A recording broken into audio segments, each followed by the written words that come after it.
All right, Agatha All Along, episodes 1 and 2. Right away, let me know, did you enjoy the first 2 episodes? If you didn't, are you at least intrigued about what is going to happen next? Please let us know what you think about the first 2 episodes in the comments down below. Now, going into the breakdown. Of course, what you need to know going into episode 1 is what happened at the end of Wandavision. If you have not seen Wandavision, I highly recommend going and watching that show, as it is an amazing show. But if you haven't seen it, here is a super quick, very simplistic recap. Basically, Wanda, aka the Scarlet Witch, goes to the town of Westview in New Jersey, and then she puts the entire town under her control. She creates Vision and her 2 children. Agatha Harkness was living inside of that town. She knew about Wanda all along. Then in the very final episode, the big battle between Wanda and Agatha happened, and Wanda defeated Agatha and took her powers. Then at the end, instead of locking her up or giving her to Sword, she simply put her under a spell and made her believe that she was the made-up character that Agatha Harkness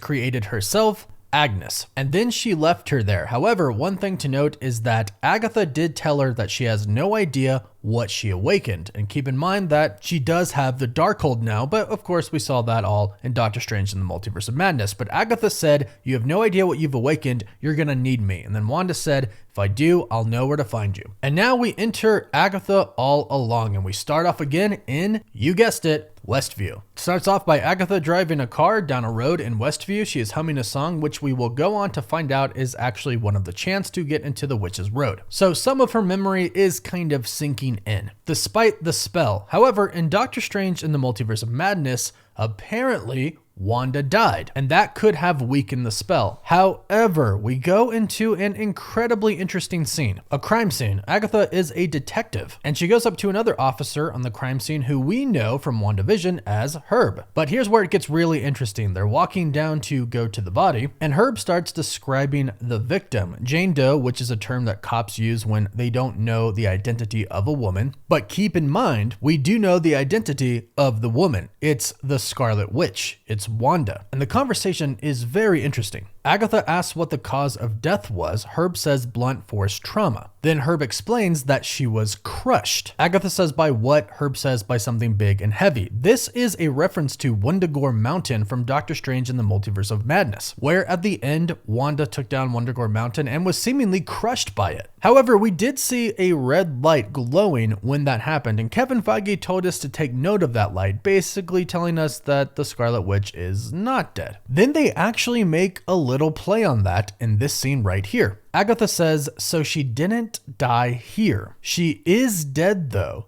isn't she, Herb? This is basically a question that the audience has been asking. Is Wanda, aka the Scarlet Witch, dead? Most of us believe that she is still alive. However, Marvel's not just going to come out and tell us that. They're going to continue to act like she's dead, which is why Herb says, oh, she's really most sincerely dead. A very interesting choice of words. They could have simply said, oh yeah, she's dead, or yeah, she's most certainly dead, but they chose the word sincerely, and I think they did this for a very intentional reason. It's a response to the fans who go, no, Wanda's still alive. She's not dead. So Marvel says, no, sincerely, from us, we mean it. She's dead. But Agatha then says this, you never know, and she even winks at Herb. So it's kind of like Marvel Studios is winking at us. Like, yeah, we killed the Scarlet Witch at the end of Doctor Strange in the Multiverse of Madness, but it is still Marvel and you never know. Wink. So this is pretty clever to me, this wordplay here, this conversation, and it basically tells me that the Scarlet Witch is not dead. But hey, let me know your thoughts on that in the comments down below. Now, Agatha goes on to find a brooch, which she wore in Wandavision and she wears in the comics. So little things kind of start to appear to remind her about who she really is. And then Herb says, when she's examining the body and she says, who are you? Are you okay, Agnes? You don't seem like yourself. And of course we know that is because she is under a spell. She doesn't know who she truly is. She does believe that she is a detective, but now some things are starting to come through. Then they do something that I actually thought was kind of clever. They kind of make the opening like a crime scene show opening. However, the names that they all list are the names of the people from Westview that we have seen in Wandavision. It shows Agnes O'Connor, who of course is Agatha. Then it says Phil Jones, who you'll probably remember, Norm Gentilucci, Dottie Jones, of course, Herb Feltman, who of course has already made an appearance, Dennis Weber, and Mrs. Hart. Then it's pretty clever. It says, based on the Danish series Wandavision. A little play on Wandavision there, of course, and then it says the title Agnes of Westview. Now, the majority of this episode really is just Agatha going through this spell, and through odd things that keep happening, she slowly kind of starts to realize and come out of the spell, with the help of some other people, of course. But she goes to the library where we see Dottie. She has the library card that is evidence, no name on it, but there were some books checked out, which she found out were stolen. She goes to the section to look for the book. It's been burned, and it apparently looks like it's been hit by some type of magical blast. Some guy says there was a fire, and every last copy was destroyed.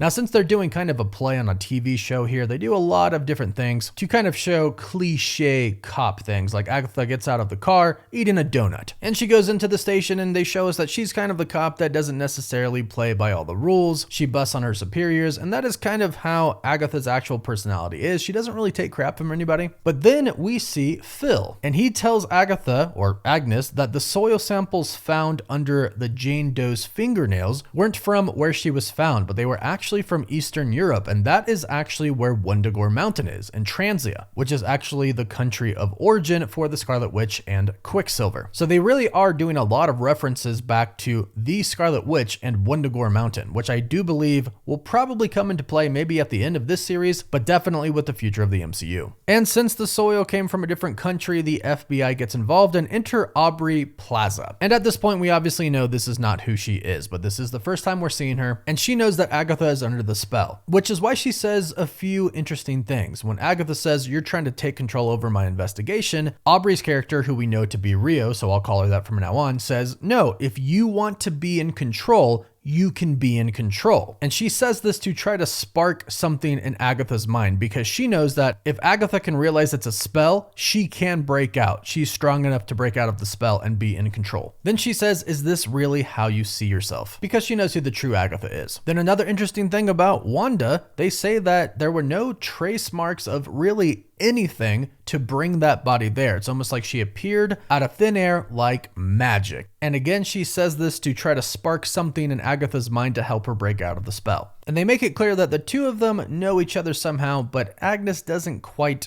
remember. She just remembers negative feelings, it seems. Then we see Norm, who apparently works at a pawn shop, and he is examining the brooch that Agatha found at the crime scene. He says it's late 17th century, and Agatha has lived a very long time, so she could have very well had it that entire time, because we know she had this brooch or something very similar to this brooch in WandaVision. It does seem to be slightly different. The other one seemed to have the Grim Reaper on it, and this one has the triple goddesses on it: Maiden, Mother, Crone. And then we actually find out in episode 2 that Maiden, Mother, Crone are part of the lyrics of the song to enter the Witch's Road. One part goes, "Down the Witch's Road, blood and tears and bone, Maiden, Mother, Crone." So far, that's our big connection with the brooch, but I'm sure it'll come into play later on. Then something really important happens. Agatha is looking at evidence, trying to solve the case, and she says something that says dialogue and rhetoric, known history of learning and debate, and she figures out that this is actually a coded message. The first letter of each word spells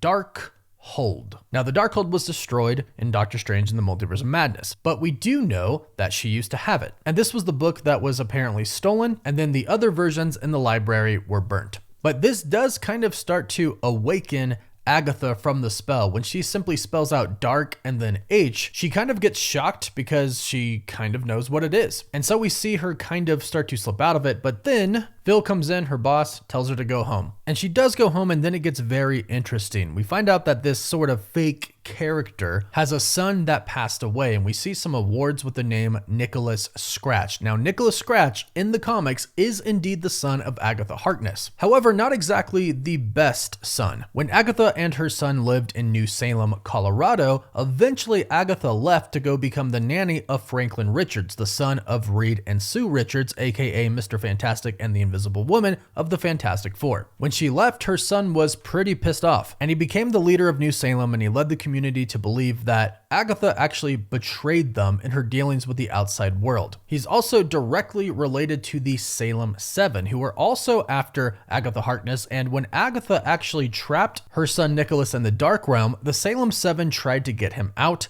by capturing the Fantastic Four and Agatha, but they ultimately failed. However, we do know, of course, thanks to episode 2, the Salem 7 are in this and are after Agatha. So I have a feeling that Nicholas Scratch, her son, might be a pretty important factor later on down the road. Now, Aubrey Plaza's character Rio shows up with a pizza, and of course we know she's trying to break her out of the spell. And she starts kind of asking Agnes questions that make Agnes wonder certain things, like she asks, "Where have you traveled to?" And Agnes can't seemingly remember. Then she asks, "Do you remember why you hate me?" And Agnes can't remember. Then Rio says, "Well, you're only lying to yourself." And then, who we eventually find out to be Teen, breaks in her house and she hunts him down. Luckily, who we know to be Mrs. Hart, accidentally hits him with her car. So she takes him in and finds out that there's nothing about him in the system and he's not telling her who he is. And we go on to find out in episode 2 that he actually can't tell her who he is. But more on that in a bit. But this is where Agatha starts to question everything and really wonder what is going on as she is interrogating Teen, which is what they continuously call him in the show. He tells her that he is searching for the road. She doesn't know what that is, and he says, "You out of all people should know that." Then the photos of the dead body turn into flowers, and the glass that she was looking through before looking at Aubrey Plaza's character Rio is now a painting. So she locks Teen up and then heads to the corner to go see the body for herself, and she says, "I know I'm not crazy." So the spell is breaking, but she doesn't really know that, so she's kind of thinking that she's losing her mind and going crazy. And when she gets in, she says she was in her late 20s, green eyes, 5'7".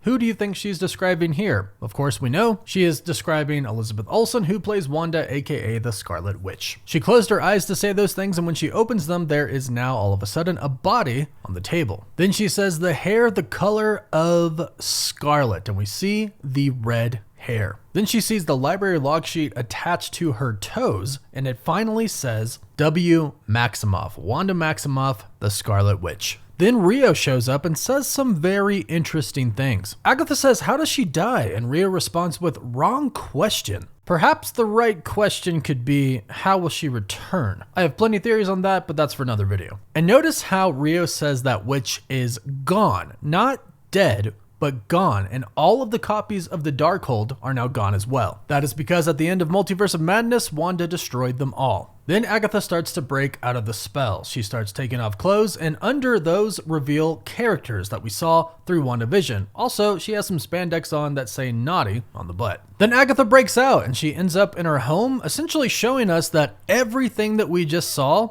was not real. That was in her mind. Because then she goes out completely naked, finds Herb, and Herb says that she's mostly stuck to herself and stayed in her house. So Herb and Phil and Dottie, we see all of these characters, and it is essentially revealed that yes, what we saw was not real. And Agatha finds out that she spent the last 3 years pretty much under the spell of the Scarlet Witch. She goes into her basement where the Darkhold once was, and she finds Senor Scratchy. That's what she called her pet rabbit in Wandavision. Now she calls him Mr. And Mr. Scratch, Nicholas Scratch is who we mentioned before, is her son. So perhaps her son possibly turned into this rabbit. That's a theory that we had for Wandavision, but it looks like we probably are finally going to get some answers in this series about that. Now Agatha ends up finding Teen locked up in her closet, which she did. And Herb did state that the last few days she had been kind of different, and it's like she had a true crime bug. So she did physically go and capture Teen, but it just wasn't as she saw it in her head. But most of everything that we did see was in her head and was made up. But based off of what we know, Teen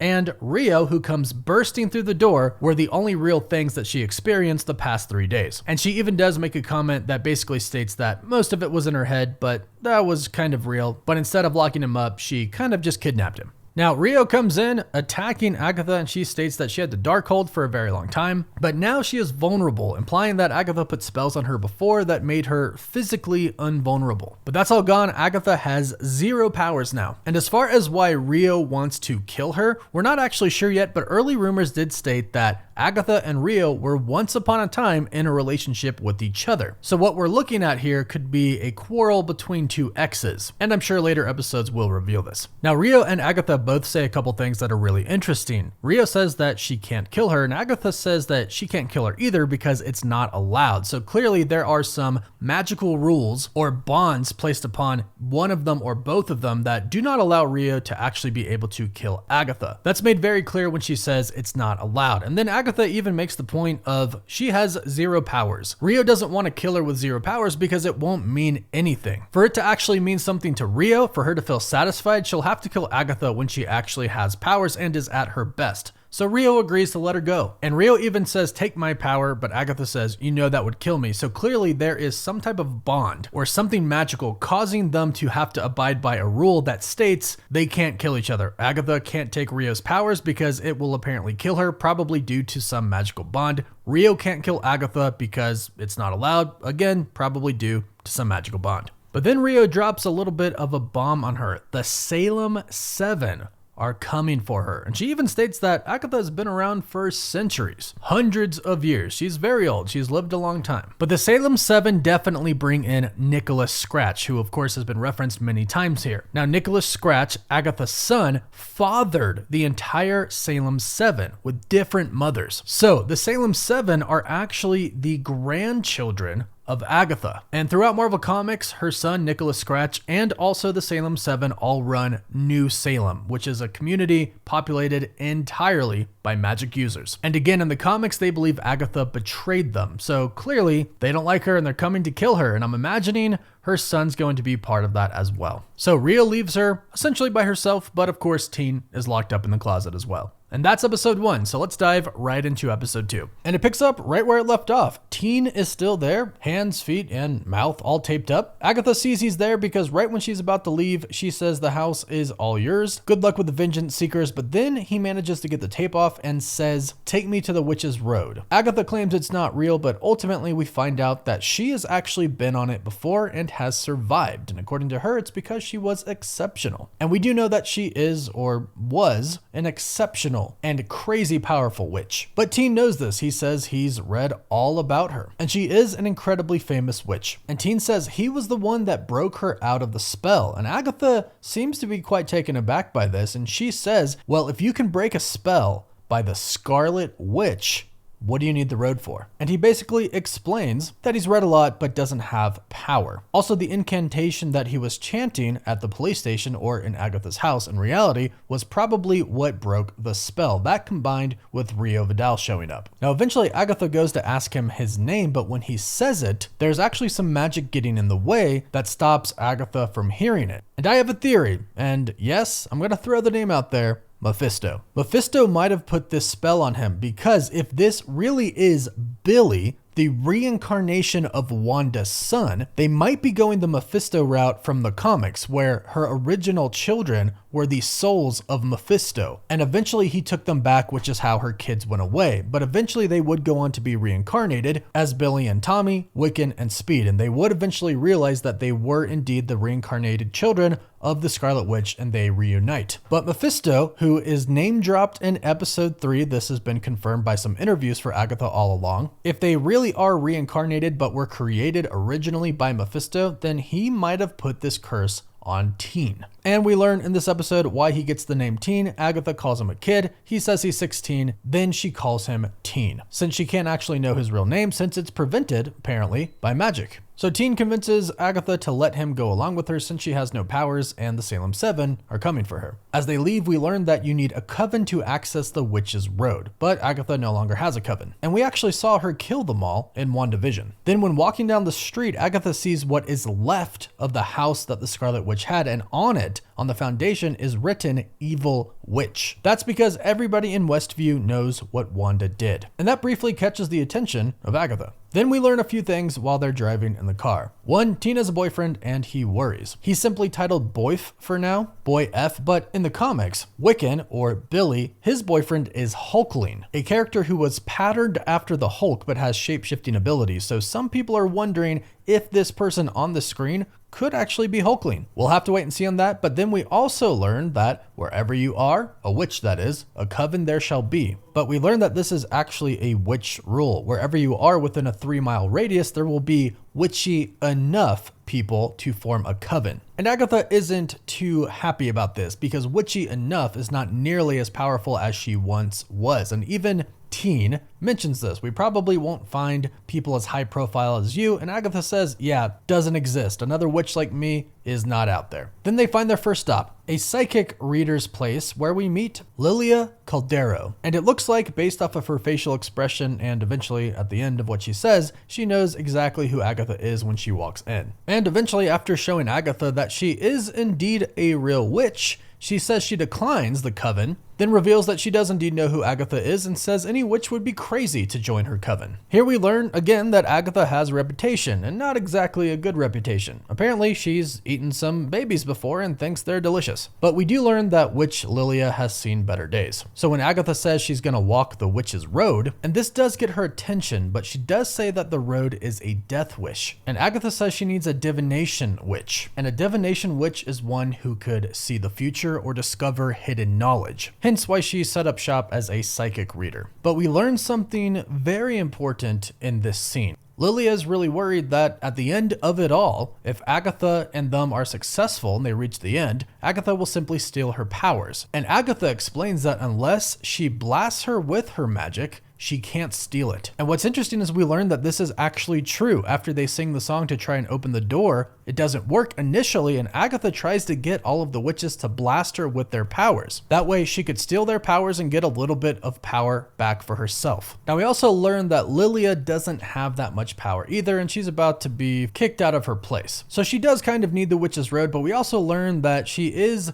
essentially kind of possessed every now and then. We hear her randomly scream, and then when essentially she says, hey, I'm not joining, she gets overtaken and something takes over her and gives her names for Agatha's coven, but she says, leave me out of it. However, whatever possessed her wrote her own name on it. And of course, as we know, she ends up showing up. We then meet witch Jennifer Kale. Agatha goes to her because she needs a potions witch. However, Jennifer doesn't exactly like Agatha. They have clearly had some past run-ins with each other. However, Agatha does know that Jennifer has a binding spell on her that took away her magic. And since the witch's road at the end gives you whatever you desire, she can get her magic back that way. But Jennifer calls her something interesting. She calls her a witch killer. And again, remember, we actually saw Agatha kill witches in Wandavision. So Agatha is not exactly an easy person to trust. And Jennifer finds out that Agatha lost a Darkhold and is now powerless herself. But thanks to Teen, they find out that Jennifer is in a ton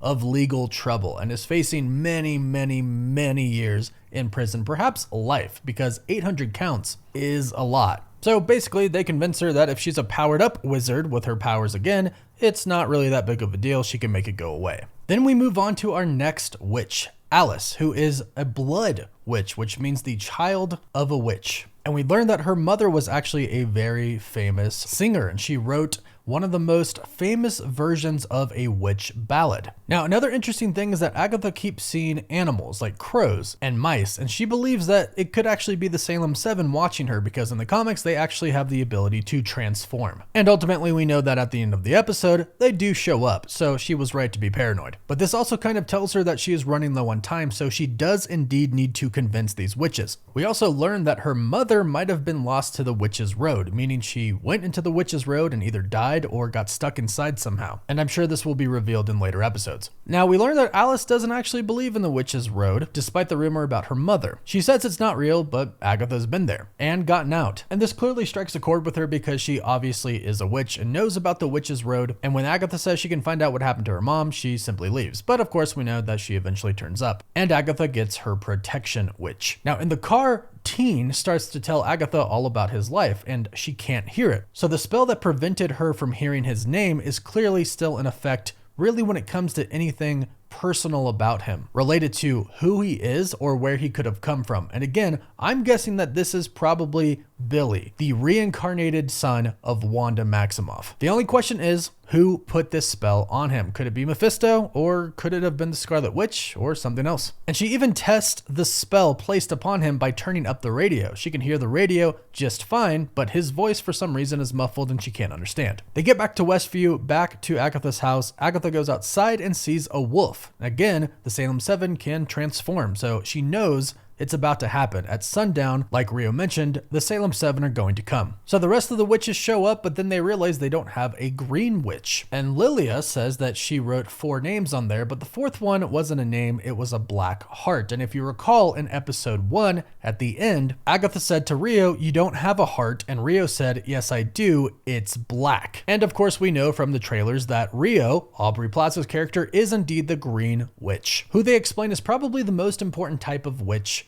for the Witch's Road. And like we've mentioned, it clearly seems like Agatha and Rio were an item at one point in time, so she doesn't want to get Rio, so she lies and she goes and gets Sharon Davis, who she thinks is Mrs. Hart, but she explains that that's kind of what Wanda made her to be when she took over everything. So Agatha lies to her and convinces her to come to a party, which of course we know is them trying to go to the Witch's Road. And sweet little Sharon Davis is so excited to go to a party, and I love Deborah Jo Rupp. I'm so glad she's in this. Unfortunately, she is now in a coven with witches and she is a regular human. So she doesn't really know what's going on, but they start to sing the song while Teen goes upstairs and tries to fend off the Salem 7 by himself. And he does a pretty decent job. But what's interesting is the Salem 7 show up when he picks up the white rabbit, Mr. Scratch. So again, I'm thinking that the rabbit could actually be Nicholas Scratch, Agatha's son. Maybe he was turned into the rabbit, or maybe he transformed himself, because the Salem 7 have that ability. Then they start singing the Ballad of the Witch's Road, the sacred chant version according to the subtitles. Now they sing the song, but a door does not appear, and Agatha hears the Salem 7 attacking and knows that she needs power to fend them off. So when everybody starts fighting, she starts insulting them in hopes that they will actually blast her with their powers so she can steal them. Unfortunately for her, Lilia understands what she's doing, so she doesn't get blasted and doesn't get power. However, Mrs. Davis notices that the door has indeed appeared, and the Salem 7 are attacking, and Teen runs down the stairs, sees the door is open, doesn't even think twice about it,